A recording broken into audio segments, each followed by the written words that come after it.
আমার নাম মোহাম্মদ খুরশেদ আলম। আমি দীর্ঘদিন থেকে বিভিন্ন সমস্যা ভুগতেছিলাম। বিশেষ করে আমার মাথা অশান্তি, ঘুম হইতো না। আর অস্থিরতা ছিলাম, অস্থির লাগতো। আর এটা কবে থেকে হচ্ছে ভাই? এটা প্রায় 2017-18 সাল থেকে। কি কি কারণ এটা? কি কারণ কারণ? আমি তখন বিভিন্ন বিভিন্ন কারণে আমি মানসিক চাপে ছিলাম, আর্থিক কিছু সমস্যা ছিলাম, মানসিক কিছু চাপ, অনেকটা চাপ ছিলাম ফ্যামিলিগতভাবেই।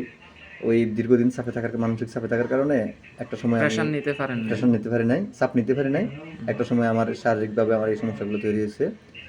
কি আর কি হইতো প্রথমে আপনার? প্রথমে হইতো কি, আমি ঘুম হইতো ঠিক মতো? ঘুম হইতো না, হাত পা এভাবে কাঁপতো, সারা শরীর কাঁপতো, ঘুম হইতো না। কাজকর্ম করতে মন চাইতো? কাম কাজ করতে তো মন চাইতো না একদম।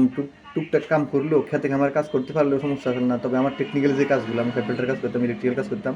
ওই কাজ করতে গেলে আমি যখন ভাবতাম যে আসলে এই কাজটা আমি কীভাবে করবো, এভাবে করবো না, তখন আমার ব্রেন কাজ করে কাজ না? করতাম তো টোটাল অফ হয়ে যেত, বন্ধ হয়ে যেত। রাগ মেজাজ কিরকম থাকতো? তখন খুব আমার মানে কথায় কথা আমি মানুষের মেজাজ হারিয়ে ফেলতাম, কথায় কথা মেজাজ সামান্য হারিয়ে ফেলতাম। একটু কারোর সাথে ঝগড়া মানে লাগলে বা ঝগড়া, আমি কার সাথে ঝগড়া করতাম না, তারপরেও আমি আমি খুব মানে গম্ভীর মানুষ, একদম নিবিড়, কার সাথে ঝগড়া করতে যেতাম না। তবে আমার কাজ যারা আসতো, কাজ আমার সাথে যারা একটু বাদ বিন্দু করতো, আমি আমার মেজাজ হারিয়ে ফেলতাম। ঠিক আছে, যদি কখনো আমি তারপর থেকে ঝগড়াঝাটি করি ধীরে নাই। ধীরে ধীরে ধীরে তারপর থেকে আপনি মানে কাজকর্ম মন হ্যাঁ, চাইতো না মন করতে? চাইতো না, কাজ কাম মন চাইতো না, মাথায় অশান্তি লাগতো। একটু অশান্তি লাগলে আমার শুধু ঘুম ঘুম ভাব হইতো। শুধু সারাদিন মন চাইতো সারাদিন যেন ঘুমাই, আর কাম কাজ করতে করতে পারতাম না, করতে মন চাইতোই না। মানে কাজ কাম করতে মন চাইতো না, বাচ্চা ভালো লাগতো না, বউরও ভালো লাগতো না, কোনো কিছু ভালো লাগতো না। অশান্তি, ফ্যামিলি কিছুই ভালো লাগতো সংসার না, এগুলো ভালো কিছুই ভালো লাগতো না? লাগতো না। শুধু আপ- অশান্তি লাগতো, শুধু অশান্তি লাগতো।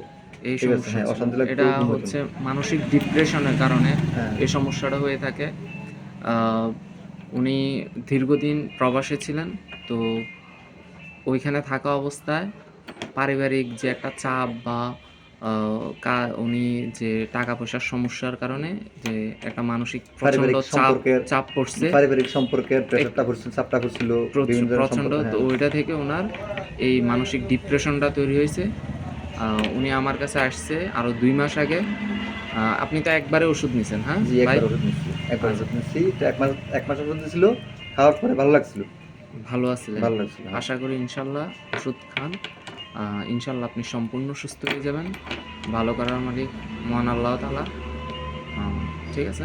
আল্লাহ হাফেজ। ওকে, আল্লাহ হাফেজ। আসসালামু আপনাকে আলাইকুম। ধন্যবাদ ভিডিওটি করার অনুমতি দেওয়ার জন্য।